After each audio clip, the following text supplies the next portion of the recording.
Hello, this is Sophie Lawson from sophielawson.com, and this is episode 150 of the Sophie Art Podcast, which is a little podcast I do about the art and things. And this one is about the art, because we're going to be looking at another article from the artist Pernille Ørum, from her book, The Art of Pernille Ørum. Beautiful book this is. And last week, we looked at one of her we looked at an article called Clean Character Design, and what she did was she created a character, like a portrait, on the computer. So she walked through a digital process, and what I thought at the end was, I loved the way she worked digitally, and I thought I'd love to know how she works traditionally as well. So what I've done is, this week I'll be mostly eating bourbon biscuits. But also, we'll be looking at this little article here, which is called Painting with Gouache, or Gouache. And what she does is, on this one, she creates a little mermaid character, which I think is beautiful. So I really think you're going to enjoy this one, and it's fascinating. I found it really fascinating, comparing her process with traditional versus digital. I thought it was quite cool. So little Dennis is with us as well, little co-host. We love little Dennis. And well, it's also episode 150, which means we do a little bit of that to celebrate, and that's basically it. So what we'll do is, let's get into this little article. If you're watching on YouTube at youtube.com/Sophie Lawson, you can also see all the little images and stuff. But well, let's get into it. Little Dennis has got us in. Kitty kisses. Oh, and also I got a pineapple on my desk. I just love the shapes of pineapples. I think they look quite cool. They look like grenades though, don't they? Pineapples look like grenades. I can imagine throwing this into a battlefield. Imagine that. That's quite fun. Let's get into this one though. We're going to look at the article Painting with Gouache. So let's get into this one then. So this one here, we're looking at the article called Painting with Gouache. I don't know whether you say gouache or gouache. When I went to an art class in 2014, I think it was, the art teacher called it gouache, and I liked that. And then when I went to a life drawing class in, I think it was 2015, they called it gouache. But the thing was, I'd already got used to calling it gouache, and I also think gouache sounds a lot more sexy. So I call it gouache, but it might be gouache. But what it is what I was told was it's a mixture between watercolour and acrylic. So you can make it thick, but you can also make it transparent, which is quite cool. So in this article, she's created a little mermaid character who is absolutely beautiful. And if you compare it with her digital characters, well, the thing that I love is, doesn't matter, what I've realised is, doesn't matter whether she's working traditionally or digital, she still creates like the same feeling of artwork. So we'll get into that in a minute, but this article is a lot smaller than the last one. Last week it was 15 steps. This one, it's 12 steps with, again, 2 little sort of tips. And she's done the same thing again, where each part of the process, each 12 steps of the process gets a little image to go with it, which is quite cool. So I thought what I'll do on this one is, I would start by reading the little intro to the article so we know what we're getting into on this one. So this is what she says. The article is called Painting with Gouache, and she says, I love the physical pace of paint, the time you have to spend on it, and how you need to plan the process. This tutorial illustrates how I develop a gouache painting from initial sketch to the clean, full-colour final piece. The techniques shown here form the basis of my digital design work and should give you an insight into how I craft every design. How cool is that? So even when she's working traditionally, she's still sort of thinking about the digital, which is quite cool. So I thought what I'd do is I'll quickly do my main takeaways, and then what I'll do is I'll go through the process, and at the end I'm gonna compare her traditional with her digital. just so we get a sort of feeling of, just basically, I'm trying to work out the comparisons between the two things. So the main takeaways I got is, the way she works is, this is like using layers and clipping masks. I've put beautiful colours, planning, big simple to detail, risk-taking / time investment, super sexy, and little details are powerful. So that's what I've got in it, that's what I've put in the thing. And let's get into these little processes then. So the first step is called drawing.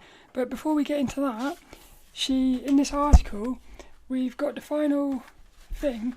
We've also got a little sketch. So we've also got the little sketch. And what I love is, her little sketch is so sexy.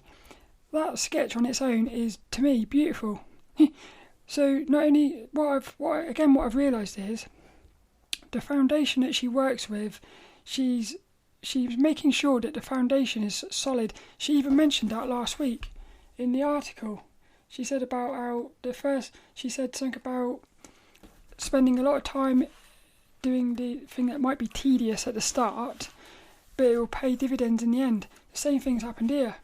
Before she's even started painting, you can tell that she's really sort of thought that little drawing through. So the first bit, it's the drawing. The first stage is the drawing.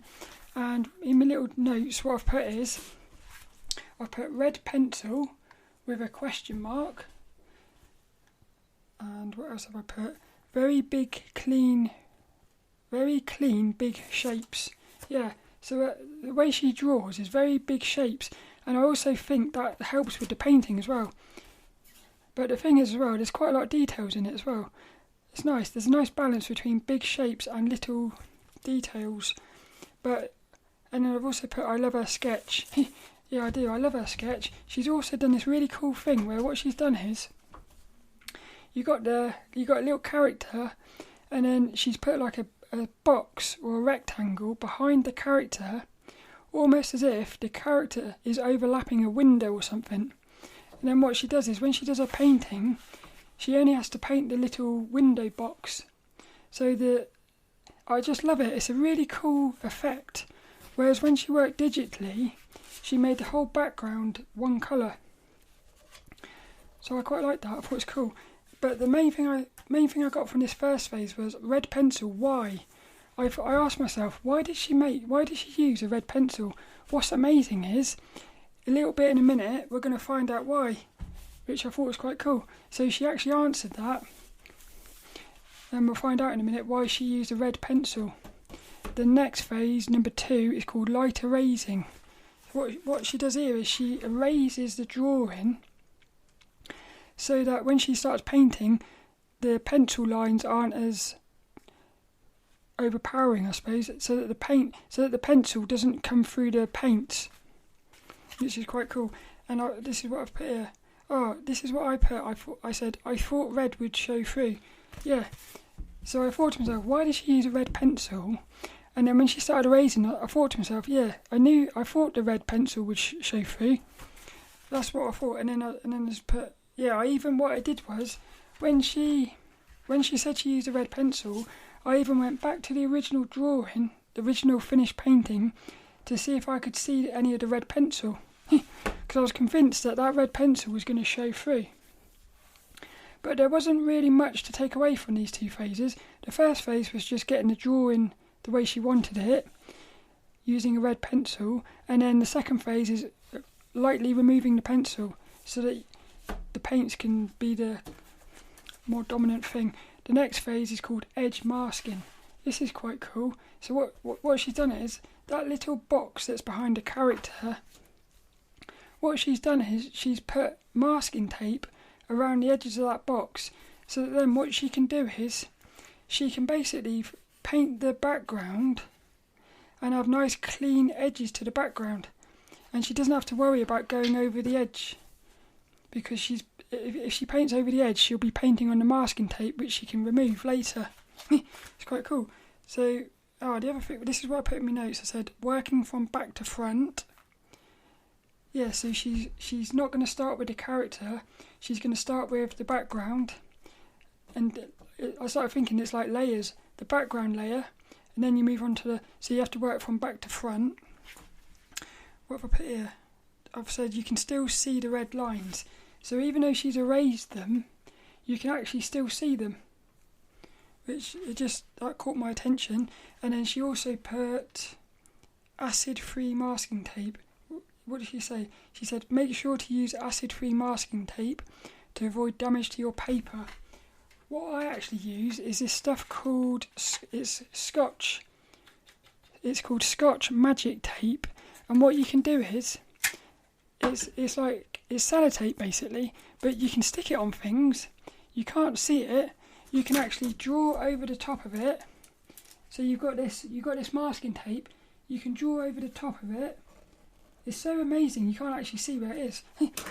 And then what the thing is, you can actually just peel it off. It's like it's this special masking tape which you can it's reusable sellotape basically. Good thing about this is it's see-through, whereas masking tape it sort of hides things. I like that. So that's what I use. But what else have I put in here in my little notes? That was it basically. All she's really doing here is she's preparing the canvas so that she can get stuck in with the painting. The next phase, now this phase is amazing. The fourth phase is called Frisket Paper. And I love this. I've never heard of Frisket Paper before. In my little notes, what I've put is I put wow. So what it is this Frisket Paper is basically, it's basically like this Scotch masking. It's like this Scotch sellotape. But what it is it's a big sheet of it instead. And so what you can do is you can cut it out. So what she does is, she's ready to paint the background. What she does is she sticks this Frisket paper over the entire thing. And then what she does is she cuts out the shapes of the character. So what ends up happening is, she can now, basically what she could do now is throw her paints at the paper, and none of that paint is going to go on the character, because she's effectively masked the character out. So all that's left, all that is accessible with a paintbrush is the actual background, which I thought was brilliant. And in my little notes I said, it's like invisible masking tape, but easy peel. She can now safely paint without ruining the character. And then what I thought to myself was, this is just like clipping masks when you're working digitally. So when she's working in the computer, she talked about making all these clipping masks, because what you can do is you can basically, when you're working digitally, you can make the character like a layer, a clipping mask, so you can go crazy and you're not going to affect the background. This is the same but in reverse. On this one you can go crazy with the paint, you're not going to affect the character. It's quite cool, that is. So that's definitely something I've got out of this is Frisket Paper. Invest in some Frisket Paper. And then we move into our little tip she does about. This one's called, the first little tip is called use coloured pencils. So she's basically answered the question I had at the first phase. She does a little drawing with red pencil, and I thought, why are you using red pencil? This is why. She says it has less impact on subsequent colours. So basically, and then she says a graphite pencil can darken lighter colours. So the reason she uses a red pencil is because when she gets into the painting, the colours that she puts down are going to stay true to the colour. The pencil isn't going to affect the colours as much. I thought I loved that. And also something I thought of to myself was Jake Parker. He also uses red pencils. That's something I've noticed. Jake Parker from SVS Learn, whenever he's doing his sketches, he always uses red pencils. So the fifth phase of this one is called Frisket Paper Masking. So number 4 is she's talking about getting the Frisket paper, because what she does is she cuts out a sheet that is the size of the painting, and she sticks the whole lot on top of the painting. So she basically cuts it out to cover the whole image. Now that she's got it covered, what she does now is, phase 5, Frisket Paper masking, she gets a little knife, a little craft knife, and she starts basically cutting out the character. So she cuts all of the negative space, I suppose, and all that's the Frisket paper is only left on the character. So that now what she can do now is she can start painting the background, and she's got no fear of ruining the character or going outside the little like frame she's created, which I thought was brilliant. In my little notes I said, I wondered how to size it to character. Yeah, what I love about this article more than the last one was, a lot of these phases I had a question, and then a couple of phases later she would answer it. So when she stuck the whole sheet down, I thought to myself, how is she gonna sort of cut that out? And then she answers it here with a little craft knife, which I thought was quite nice. And what else have we put? Yeah, I love this. I just think this is a really cool thing. Because what I would have done, I think, is I would have tried to have painted the background around the character, and that's going to get a bit messy, I think. So when she removes that Frisket paper later, she's got really nice clean lines, which is cool. The next phase, number 6, is called background painting. So what have I put in my notes? I said she can focus on the background. Again, she's planned to perfection. In the article last week, when she was working digitally, the whole time I realised that every phase of her process is planned. Same thing's happening here.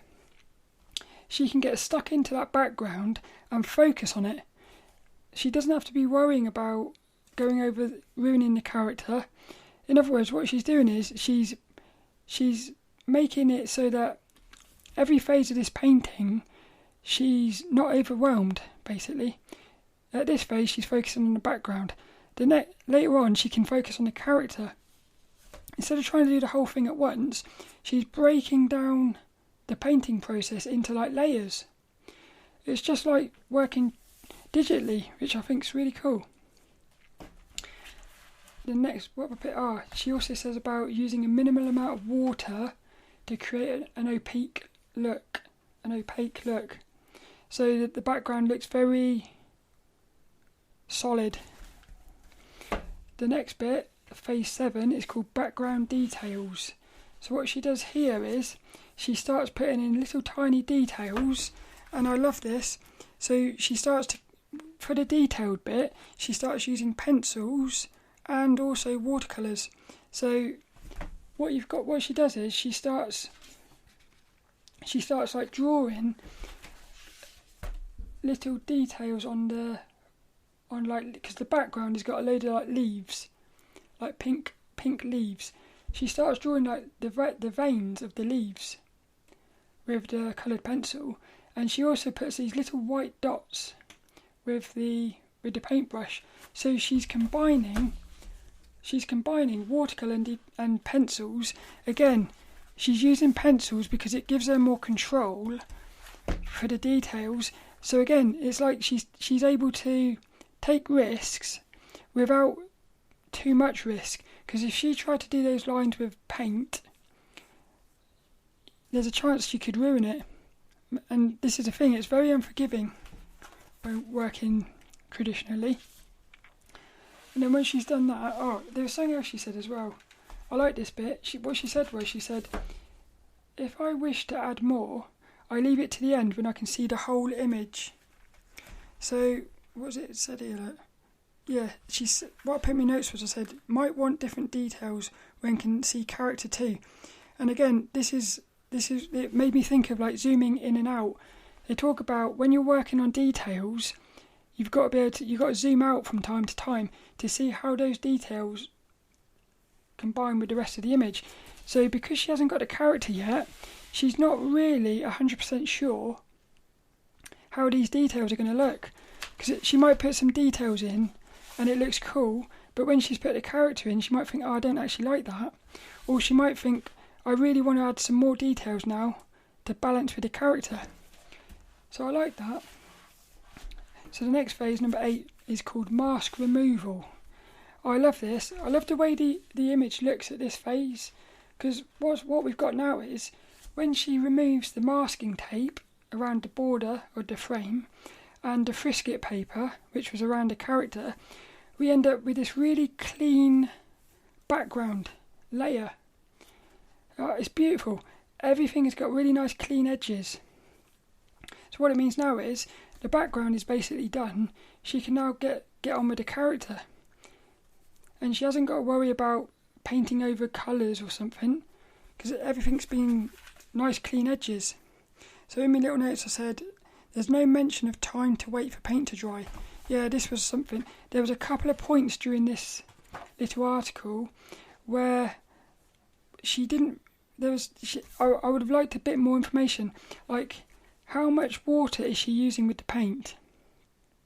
She never really mentions that. She does say that she does say uses a minimal amount of water, but it would have been nice if you sort of saw it somehow. And also, how long do you have to wait for the background to dry before removing this masking tape and stuff? What else have I put in my notes? Removes masking tape as it overlaps the character. Oh yeah, so the frame around the character, well, the frame of the background actually goes over half of the character. That's why she has to remove the masking tape. But she did say if the frame had been on the outside of the character, in other words, if the character had been inside of the background frame, she would have left the masking tape to the end. But she removed it because she had this nice effect of the character overlapping the background layer. And then she's also got a little trick here. She says, a trick for cleanly removing masking tape without ripping the paper underneath is to use a hairdryer to warm up and loosen the glue. I thought that was really cool. And this is actually the reason why I started using Scotch masking tape. Because, well, it's not Scotch masking tape, it's basically Scotch sellotape. The thing is, you want to get the blue one. There's two. There's a blue one and a green one. The green one is called Scotch invisible tape or something. The thing is, the green one behaves exactly the same as this, where you can draw on the top of it. The problem is, that's like sellotape, so when you try to remove it, it will actually stick to the paper and rip it. So you want to get the blue one, which is called Scotch removable invisible tape, basically. But what happened for me was, when I was doing my realistic drawings, I started out using masking tape, because what I would do is I would stick my paper to the drawing board so that I could rotate the drawing board without the things moving about. But what happened was, whenever I removed the masking tape at the end, I'd always end up ripping my paper. So what I thought to myself was, I can't keep doing this. I can't use sellotape. And then this is when I found out about this invisible thing, this Scotch tape. So what I like about that is, there's always a way. And the thing is, you do sort of have to make mistakes. So my mistake was using masking tape, but it was in that I came up with a solution. So I kind of like that. So this is another thing. You can look at all these artists' processes and get like tips and stuff. But the thing is, nothing really beats you actually doing it yourself. Yeah, because it's when you're doing it yourself that you start realising, and you're sort of come up with ideas yourself. And also, everyone's different. So things that you're learning here, they might not work for you. What else have we put in my notes? I said, yeah, hairdryer to remove thing. And I thought to myself, why doesn't she just use frisket paper for the edges? Yeah, I thought to myself, why does she use masking tape when there's a risk of ripping the paper, especially when that masking tape is going over the actual drawing? Why do that? Why didn't she just cut out strips of frisket paper and put that on the edge? So this is one of those moments when I would like to ask her a question, but she didn't answer that in the article. And then what does it say? yeah, that's it basically for that one. So now we're on to stage number 9, where she can start painting the character. So things get really exciting now. So in my little notes I've put blocking in colours, big to details. So very much like a digital process. She starts out on a digital process. She starts out by blocking in the colours as big shapes, and then she moves through it and slowly builds up the details. She's doing the same thing here. Starts out with the big shapes, and then she builds in the details later. So I thought to myself, she's doing exactly the same sort of thing as a digital. And I also like the fact that she's always working big shapes. I like that. And then here she leaves the hair to the last. Why did she say that? She said, I begin to paint the character. Well, she didn't mention that, but she does mention it in the article in a minute, I think. Because again, this was something I observed. I observed that she left the hair to the end, whereas in that digital one, she did mention in that digital phase that she does the hair first. Where was it? She said, yeah, the next step is masking out the character, blocking in the colours. So in the digital, she says, I create a new layer for each colour and normally start with the hair since it's the most detailed element. When she's working traditionally, she has to leave the hair to the end because it's a lot more unforgiving. So that was something I noticed about that. What else have we got? I've put beautiful colours. So she's using lilacs, pinks and blues. Beautiful. And the little mermaid has got like dark skin. It just looks really nice together. That brown and blue is very beautiful. And also the character really pops off the background, which I think is cool. And what I like is, even at this phase, you can sort of see the sexiness coming through. So now we're getting to phase number 10, which is called adding line work. So what's this one here? Oh, this is where she starts. Again, she's starting to add in the details now. So in my little notes I've said less water. Yeah, so when she's working with the details, she uses even less water, so that she said that the paint becomes like ink, which I thought was cool. So because she's confident with inking, what she's done is she's done her best to turn that paint into ink. So again, this is another way of her sort of using paint, but basically it's like she's taking risks and being adventurous, but she's playing it safe to minimise wasting time, I suppose, and to minimise the potential for mistakes. I really like that. Less water so the paint becomes like ink, and so she's got more control for the lines. Because what she's doing now is she's started doing the eyes, like the facial features. You've also got a little bra, which I love that bra. This little mermaid character's got like a shell. Her bra is like a little seashell. It's really cool, it is. And she's also doing like the outside edges. So again, even when she's working traditionally with paints, she's still doing that effect of having the lines be the same colour as the colour of the shape. So in other words, for skin, because she's got brown skin, the lines of the arms, for instance, are dark brown, which is cool. And then lines for the little tail, which is blue, would be dark blue. I love that. So she still maintained her style, even in the paints, which is quite cool. She does mention about practice and patience. And then what I thought to myself was, why doesn't she just use pencils? Yeah, why not just use pencils to do all the details? Again, it's another question I'd like to ask. And she says here, it takes practice, patience and a steady hand. So don't get discouraged if it doesn't work the first time. But then that's when I thought, well, why not just use pencils? Because the thing with pencils is you've got way more control with pencils. So that's again something else I thought about. So now she moves, phase 11 is, well, this is the bit, this is the phase with the hair and the fin. So it's the hair and the little fin, the mermaid's fin.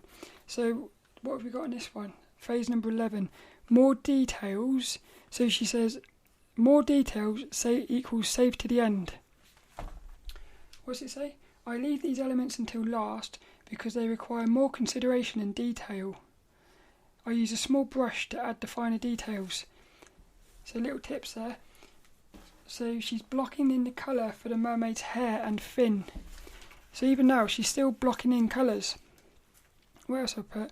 Oh, hair's on top. Yeah, so she saved the hair to the end because the hair is on the top. Also needs to see how they relate to other parts. It's quite cool. And then, we're into the... No, we're not. We're into a little tip here. So a little tip is called lashes. Her next little tip is lashes. And what she says is... Oh, this is quite interesting, this is. So the lashes, the eyelashes, she says, do them as soon as possible. And the reason she does that is, she says, I always like to paint the black eyelashes as soon as possible because if I mess it up, there's almost no saving it, and I don't want to have to invest. I don't want to have invested too much time in it if that does happen. So again, I thought to myself, she's thinking about time investment and she's planning, and also that's her learning from experience. She's probably in the past left those eyelashes right to the end, messed them up, and the thing is, it's ruined it. So she now says, right, I'll do that as soon as I can. And then if she does mess up, and the other thing is, because she's not leaving it to the end, she's not going to be as scared. If she had to do that right at the very end, she'd probably be there's more chance of her being tense and scared of messing it up that she would mess it up. It's quite funny. But the thing is, what I've put here is, when I'm working with my realistic pencils, I always leave those eyelashes right to the very end. Because the thing is, what I noticed is, when you're working with your pencils, if you start drawing those eyelashes, because the thing is, I love drawing eyelashes. They're one of my hair and eyelashes is my favourite things. Because with the hair, you can really go crazy with it. And I always leave that to the end because it's always the top layer. The hair is always overlapping the face, normally.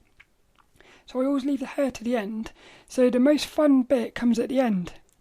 But eyelashes, whenever I do my eyes, I was told by Lee Hammond to always do the facial features first. If you're doing a realistic drawing, do the eyes, the nose and the mouth first. But she said to start with the eyes. The reason is, again, very much like what Pernille has said here, if you mess up those eyes on a realistic pencil drawing, it's basically the whole thing is going to be messed up. So Lee Hammond always said, if you do the eyes and they look amazing, you might as well you can carry on then, because the whole thing is going to have more chance of being amazing. In other words, those eyes are like 80% of the drawing, really. So she said to do those at the start, but the thing is, I never do the eyelashes at the start. So when I do my realistic drawings, I always do the eyes. I get the eyes done. I then do the face. I do everything else. I even do the hair, and the eyelashes are left right to the very end, which is quite scary because when you do that, you really see how important those eyelashes are. Because a drawing, you can't really tell if the eyes look right until the eyelashes are there. But the thing is, what I found was, you leave those eyelashes to the end, you can really make them pop. And the thing is, you can't sort of do the eyelashes and then later on come back and do them again. Because I like to really go for it with my eyelashes. You have to be very sort of confident with those lines. So you get really confident lines and they look like eyelashes. The thing is, it's very hard to, once you've done that, it's very hard to do another line that follows the same line. So what happens then is you end up with it looking a bit weird. So I always leave the eyelashes right to the very end. But with the painting, I've never done a painting with with realistic eyelashes and stuff. So I'd have to experiment around with that. But is that it for this one? The lashes, yeah, I've just put lashes are fun. For me, eyelashes are the best. Eyelashes are the best because you can really go for it. Just like you can really. Something I always do is I over-exaggerate the eyelashes as well, because I just think eyelashes are sexy. But we're into the final thing now. So the stage number 6, the final one, it says the final check, and she says, now that the design is almost finished, I can see if I want to add any more details to make it pop. So what I thought straight away was, again, she's asking, what do I need to add to make it pop? This is exactly what she asked at the end of her digital process as well. She said, where was it? Background heat. This is what she asked. She said, I add contrast to make it pop. I paint. She said somewhere, what do I need? Yeah, look. At this point, I play with details and I consider what needs to be added to make the drawing pop and give volume. So that's what she does on the digital. She's doing the same thing with the traditional as well. And what she does, which I love, she adds in this little, what do you call it? It's like a little bra strap for the bra. And it's amazing how much that little bra strap adds to the drawing. Firstly, it makes the bra incredibly sexy because it makes it feel quite delicate, that little bra strap. It's also got like a little texture, so it looks like the bra strap is made of little shells or something. Tiny little shells. So that bra strap tells a lot of story. And also it just looks really nice because it breaks up the other shapes as well. It's really cool, that. So I just thought to myself how important that one little line is. What she's also done is she's put little highlights on the lips to make them a little more glossy. Little highlights around the skin to make it look a bit oily, watery. And she's also put these little shells, little shell details on the mermaid's tail, which is brilliant. It's only little things. It's amazing how much it adds up though. And then details. So details, she puts the hair. The hair. So she starts putting lines in the hair. So little hair strands. She puts scales on the tail. I like that, scales on the tails. A little bit of rhyming thing. And then also little beads on a little bra. And I put this is a sexy addition. Little tings equals pop. And that's basically it for that one. She's created this beautiful character. Really beautiful, I love it. What did I put at the end here? So what I put in my little notes was I said, I think she puts it into a computer and cleans up the edges. Still slightly see the red pencil. So the thing is, on the drawing before the final phase, you can still see the red pencil around the edge of the fin. But in the final drawing, you can't see that. All you see is like a white line where it would be the pencil. So I thought to myself, but the thing is, you can see little bits of pencil around the edges of the background frame. So I thought to myself, I think she's scanned this into the computer and sort of tidied up the edges. But I'm not so sure, because if you go back to the first page of this article, she's actually got the finished painting on a desk and you can't see any of those white edges. So again, this is another question I have, is how there's no mention of how she removed or covered up the remaining red pencil lines, because you can definitely see them in the penultimate phase. So she didn't mention that. I don't know whether she didn't want to say that she put it in the computer or something. So what is it here? Yeah. So and then I thought to myself, is that little finished painting that she's got on her desk next to her palette of paints, is that actually a print? And she's sort of pretending it's the traditional one. I'm not sure, but whatever she's done here, it is beautiful. And I've seen a lot of artists who create their work traditionally and then scan it into the computer to tidy it up. That's quite cool. Also, what I just noticed was you can see little Pernille sitting on her art desk in one of these little articles, in the article before. It's quite cool. But what I love about Pernille is how she's mixed traditional with digital in this art book. I think it's brilliant. And what have I put in my little notes? So in my little notes, the comparison to a digital process, this is what I put.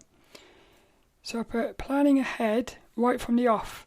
So in both the traditional and in her digital, she's both times she's planned ahead.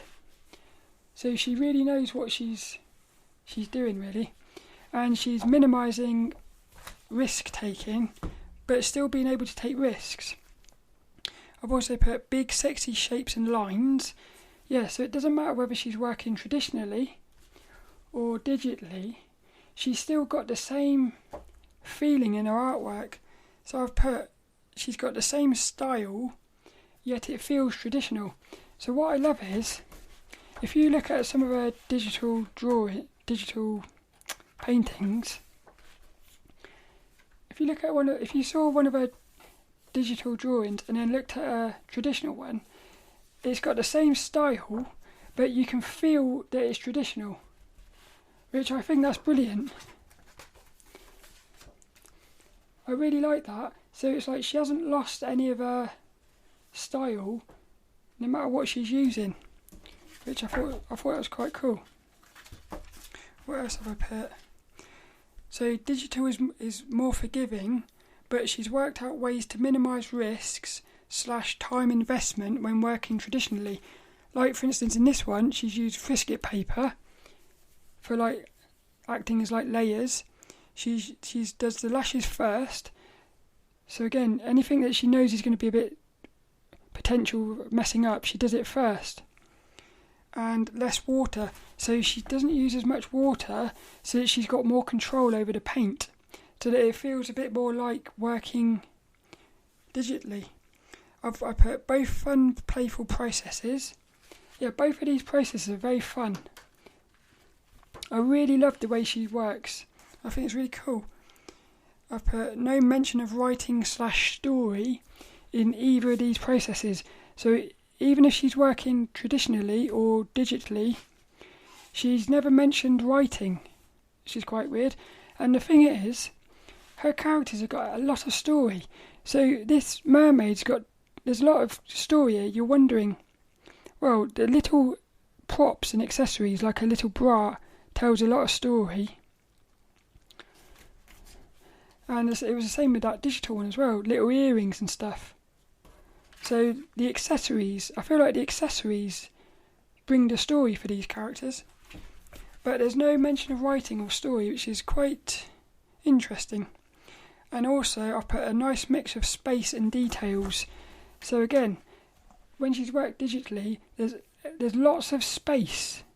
So like you got the outfit, it's very sort of, well, what are they called? The wrinkles and stuff of the fabric. There's only 1, 2, 3, 4, 5 lines of wrinkles for the whole top on the digital process. So what it does is it means that the top has got a lot of space with a little bit of detail. And it's the same here as well. Like on the leaves, lots of space, little details. On the tail, lots of space for the blue, little bit of detail with the scales. This also goes into something that Jake Parker said at SVS Learn. He said when you're doing textures, because there was this one exercise where you had these cubes, and you had to make these cubes look like they had a texture. So what you did was you drew this cube. You drew like a cube, and you wanted to make it look like it was fluffy. So what you did was you made the edges of it all fluffy, and then he said you don't have to make the whole thing fluffy. All you've got to do is hint at it being fluffy, and the viewer will fill in the rest. So this is what she's done here. Little bits of detail. When we look at that tail, we now know that it's got scales on it, even though a lot of it hasn't got texture on it. So that's quite cool. And she does that on a digital as well. Little bits of detail to hint at what the texture is. quite cool. I think that's basically it. So my ultimate takeaway is I absolutely love Pernille's characters. I love her process as well though. Probably one of the best processes so far of all the artists that I've looked at. I really like it, I do. Little Dennis has said it's game over, sunshine. That one's finished. Another little one's finished. I really hope you enjoyed that. I thought it was really cool. I love doing these little articles because it's amazing how much you learn by studying artists' processes, really. And what I think is, if you keep studying these processes, you can pull little bits from each artist and you create your own process. It's quite cool. But it's also amazing how different everybody works. So it's not just the artwork that looks different, it's the way they work as well. It's quite fascinating, I think. But I really hope you enjoyed that. You can find show notes and everything at sophielawson.com, and you can also find the video and everything. I'll put links in the description as well at youtube.com/sophielawson. And basically that is it really for this one. So all that's left is, well, also there's a link in the description for last week's article as well, so we can compare the two sort of things. All that's left is this week's inspirational quote, and it actually goes to Pernille Ørum, the artist from this article. I love this one. So it's a very simple one, but I love it. It sums up quite a lot of things really. What she said is, this is the little inspirational quote, "I love the physical pace of paint." There's so many things I love about that. I love the fact that she's done a little bit of alliteration, PPP. But what I love is, it really sums up why I love traditional more than digital. Well, this is a thing. It's not that you love it more than it. There's things about the traditional that I love, and then there's things about the digital I love. The digital, it's very easy. It's very easy to sort of really go for it because you know you can always hit the undo button. Traditional is a lot more unforgiving, but it's got this tactile feeling about it. And I'm somebody who loves feeling things. Yeah, I love feeling things. So when you're working traditionally, you're feeling everything, and I feel like that actually changes the way you work really. And I also love the fact that she used the word paste. I don't know, she didn't just say I love the physical thing. She didn't just say I love the physicalness of paint. She says I love the physical paste of paint, which sort of like, to me, that like paints a picture like paste. Yeah, it sounds as if you can sort of play with it, which I think is cool. So that's this week's little inspirational quote. It goes to Pernille Ørum, and it is, "I love the physical paste